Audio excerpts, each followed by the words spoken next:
નમસ્કાર મિત્રો, કેમ છો બધા? બધા મજામાં હશો તેવી આશા.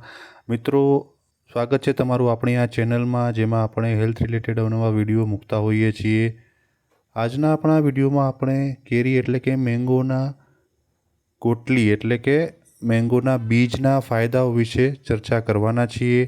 તો મિત્રો, તમે હજુ સુધી આ ચેનલ પર નવા હો અથવા તો તમે આ ચેનલને સબસ્ક્રાઈબ ન કરી હોય તો કૃપા કરી આ ચેનલને સબસ્ક્રાઈબ કરી લો અને બેલ આઇકન ઉપર ક્લિક કરી ઓલ બટન દબાવી દો, જેથી આવનારા મારા બધા વિડીયોની તમને ઇન્સ્ટન્ટ નોટિફિકેશન તમારા મોબાઈલ અથવા તો લેપટોપમાં મળતી રહે. તો મિત્રો, ચાલો આજના વિડીયોમાં આગળ વધીએ. જે મિત્રોએ આ ચેનલને ઓલરેડી સબસ્ક્રાઈબ કરેલી છે તેમનો ખૂબ ખૂબ ધન્યવાદ. આશા રાખું છું કે તમે આવી જ રીતે તમારો સહકાર અને પ્રેમ વરસાવતા રહેશો. તો મિત્રો, આજના આપણા વિડીયોમાં આપણે કેરીના ગોટલાના ફાયદાઓ વિશે વાત કરવાના છીએ. મિત્રો, ઉનાળામાં ફળોના રાજા કેરીનો લગભગ બધા લોકો સ્વાદ માણે છે. ભાગ્યે જ કોઈ એવું હશે જેને કેરી ખાવાનું પસંદ ન હોય. મીઠી અને રસદાર કેરી ખાવાના ઘણા ફાયદા છે.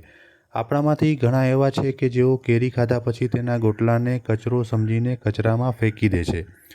જો તમે પણ આવું કરો છો તો આજથી જ આ કરવાનું બંધ કરી દો, કારણ કે તમે કેરીના ગોટલાનો લાભ લઈ શકો છો. ચાલો જાણીએ કે કેરીના ગોટલાથી તમને કેવી રીતે ફાયદો થઈ શકે છે. મિત્રો, કેરીના ગોટલામાં રહેલા પોષક તત્વોની વાત કરીએ તો તેમાં કેરી જેટલા જ પોષક તત્વો હોય છે તેમાં sodium, potassium, zinc, iron, calcium અને કોપર સહિત ઘણા પોષક તત્વો હોય છે. તેને ખાવાથી ઘણી બીમારીઓ દૂર થાય છે. કેરીના ગોટલાનું સેવન કરવાથી બ્લડ સર્ક્યુલેશન બરાબર રહે છે.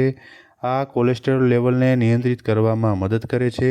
આ સિવાય તે બ્લડ શુગર લેવલને નિયંત્રિત કરવામાં પણ મદદ કરે છે. કેરીના ગોટલામાં ભરપૂર માત્રામાં એન્ટીઓક્સિડન્ટ હોય છે, જે ઓક્સિડેટિવ તણાવ ઘટાડવામાં મદદ કરે છે. એન્ટીઓક્સિડન્ટ્સ મુક્ત રેડિકલને ઘટાડવામાં મદદ કરે છે, જે શરીરને નુકસાન પહોંચાડે છે. તેના સેવનથી હૃદયરોગનો ખતરો પણ ઓછો થાય છે. જે લોકો પાચનની સમસ્યાથી પરેશાન છે તેમના માટે કેરીના ગોટલા ખૂબ જ અસરકારક ઉપાય છે. તેમાં ફેનોલિક કમ્પાઉન્ડ જોવા મળે છે, જે પાચનમાં મદદ કરે છે. તે શરીરમાંથી ઝેરી તત્વોને દૂર કરે છે, આંતરડાની પ્રક્રિયાને સરળ બનાવે છે. બીજી તરફ કેરીની ગોટલી ઝાડાની સમસ્યામાં પણ ખૂબ જ ફાયદાકારક છે. કેરીના ગોટલામાં વિટામિન અને મિનરલ્સ ભરપૂર માત્રામાં હોય છે. તે રોગપ્રતિકારક શક્તિને પ્રોત્સાહન આપે છે, ચેપ સામે લડે છે અને શરીરને ચેપથી બચાવે છે. તેના ઉપયોગથી સ્કર્વીની પણ સારવાર થાય છે. મિત્રો, કેરીના ગોટલાનો ઉપયોગ કેવી રીતે કરવો તેના વિશે આપણે ચર્ચા કરીએ. તો સૌપ્રથમ કેરીના ગોટલાને ધોઈને સૂકવવામાં આવે છે. જ્યારે તે સુકાઈ જાય છે ત્યારે તેને પીસીને પાવડર બનાવવામાં આવે છે. આ પછી તમે પાણી સાથે પાવડર ખાઈ શકો છો. સવારે ખાલી પેટ તેનું સેવન કરવાથી ઘણા ફાયદા થાય છે.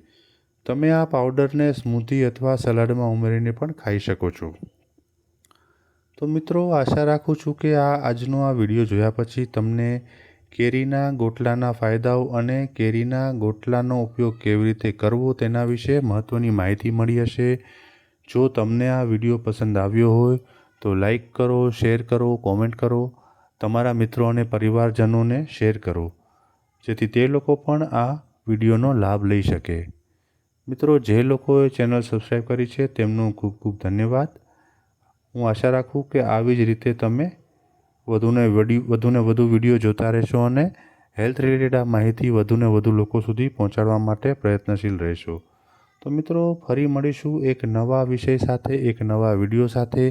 ત્યાં સુધી ચેનલ જોતા રહો અને સપોર્ટ કરતા રહો. ખૂબ ખૂબ ધન્યવાદ.